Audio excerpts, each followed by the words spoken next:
kabilong, this is your Rider K, nagbabalik. Tamang ulam lang ng piniritong itlog. Sobrang nagmamadali ako dyan guys, kasi naka-ready na ako sa group namin pero nasa bahay pa rin ako kumakain. Malapit lang naman yung bahay namin sa meeting point kung saan kami tumatambay. Kumain na nga ako ngayong umaga, usually kasi hindi. Ayoko na kasing kumain ng marami ng lunch, nakakatulog ako. Rider nyo on duty, tulog. Ewan ko ba't sakit ko na talaga yata yan pagbusog. Sumakta naman after kong kumain, may order na ako. Dito nga pala yung first order ko sa Nonos Donut. Alam mo yung kakakain mo lang, tas nangangailangan ka ng dessert. Tapos dito ka pa pupuntahin. O, diba? Takam na takam nga yung matanungin yung tita. Kaso syempre hanggang tingin lang tayo talaga. Yung kikitain ko nga dito, hindi pa kasyang pabili ng isang donut eh. Ayan o, dahil nagkikrave ako, dapat kayo rin. Titigan yung mabuti o. Tingnan niyo yung itsura o. Parang pag kinagat mo, magbe-melt na lang sa bibig mo. Dahil wala akong pambili niyan, maghapon ko talaga ini-imagine kung anong lasa ng mga yan guys. Pero okay lang, balang araw matitikman din kita. At next nga na order ko ay sa Chicken Star. Hindi ko ba alam ba't nananadya talaga yung araw na to, nagpapatakam talaga. Habang nga binibidyoan ko to, parang nalalasahan ko na eh. Yung umorder sa akin dito guys, umorder siya ng 40-pack chicken meal. Imagine nyo na lang kung paano ko napagkasya yun sa box ko. Dahil na-upload ko ng umaga yung mga video ko. Ayan, magsipagtakam-takamang kayo. Feeling ko maya-maya may bibili ng Chicken Star sa mga followers ko. Sorry na guys, damay-damay na talaga. At ayan na nga ang 40 packs na order ko. Nakikita ko palang ay kinakabahan na ako. Paano kaya magkakasya to? Buti na lamang talaga ay madiskarte yung tita nyo. Baka Rider K yarn.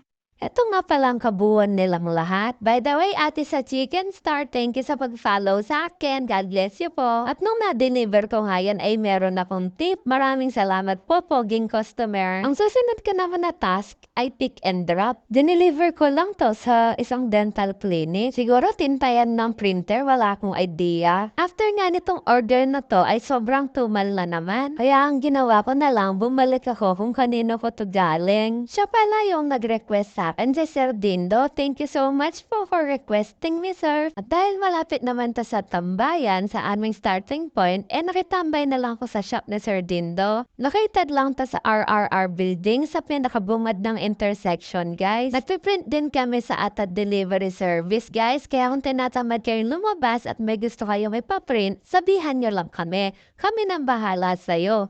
Patag ka na. Siguro nagtagal din ako dito ng 30 to 40 minutes kasi sobrang tumal talaga. Kaya nga ito, nagkwentuhan na lang kami ni sir. Napag-usapan namin kasi na pareho kaming nagra-rides. So sinabi niya sa akin lahat ng pwedeng puntahan dito sa Pampanga. Maraming salamat po sa lahat ng information about dun sa mga lugar na pwedeng puntahan. Mukhang matutuloy na yung camping ng tita nyo. Nagbabalak talaga kasi ako mag-solo camping, guys. Yun talaga kasi yung mga adventures na para sa akin. Yung makakita ka ng greens, ng falls, ng mga bundok, ng mga lawa. Ayan, talagang gustong-gusto ko yan. At dahil dyan, pinanganak na naman ang bagong gusto kong bilhin.